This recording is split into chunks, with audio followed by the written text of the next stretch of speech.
Hello guys, welcome back to our channel. നമ്മൾ ഇന്ന് ഉണ്ടാക്കാൻ പോകുന്നത് ഉണക്കമീൻ വാഴയ്ക്ക കറിയാണ്. അപ്പോൾ നമുക്ക് നേരെ വീഡിയോയിലോട്ട് പോകാം. അപ്പോൾ ആദ്യം നമുക്ക് പാൻ വെക്കാം. ഒരു കഷ്ണം ഇഞ്ചി, 5 അരി വെളുത്തുള്ളി, 10 ചുവന്ന ഉള്ളി എന്നിവ നീളത്തിൽ അരിഞ്ഞത്, 2 വാഴയ്ക്ക തൊലി കളഞ്ഞത്, നല്ല പുളിയുള്ള 2 മാങ്ങ, ഉണക്കമീൻ കഷ്ണങ്ങൾ ആക്കിയത്, 1/4 ടീസ്പൂൺ മഞ്ഞൾപ്പൊടി, 1 ടീസ്പൂൺ മുളക് പൊടി, 2 ടീസ്പൂൺ മല്ലിപ്പൊടി എന്നിവ ഉൾപ്പെടുത്തുക. പാൻ ചൂടായി ഇനി നമുക്ക് അതിലേക്ക് വെളിച്ചെണ്ണ ഒഴിക്കാം. ചൂടായ വെളിച്ചെണ്ണയിലേക്ക് ഉലുവ ഇടുക.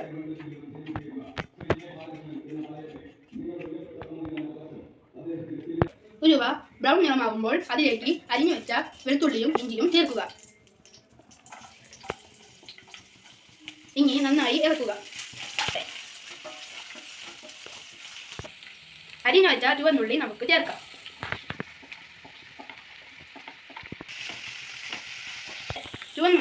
ചുവന്നുള്ളി വഴന്നു വരുമ്പോൾ 1/4 ടീസ്പൂൺ മഞ്ഞൾപ്പൊടി, 1.5 സ്പൂൺ മുളക് പൊടി, 2 ടീസ്പൂൺ മല്ലിപ്പൊടി ഇനി നന്നായി ഇളക്കുക. ഇതിലേക്ക് 2 കപ്പ് വെള്ളം ഒഴിച്ച് തിളപ്പിക്കാനായി വെക്കുക.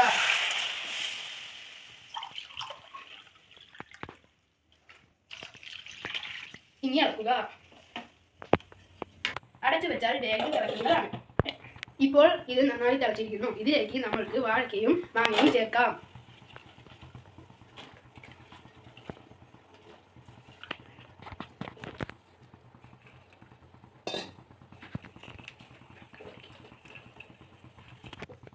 ഇനി ഒന്നും കൂടി അടച്ചു വെച്ച് ഇത് രണ്ടും വേവിക്കുക.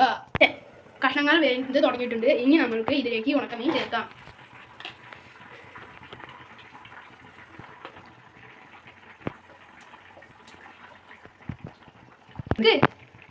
ഇത് നന്നായി വെന്ത ശേഷം ടേസ്റ്റ് നോക്കിയ ശേഷം ആവശ്യമെങ്കിൽ ഉപ്പ് ചേർക്കുക.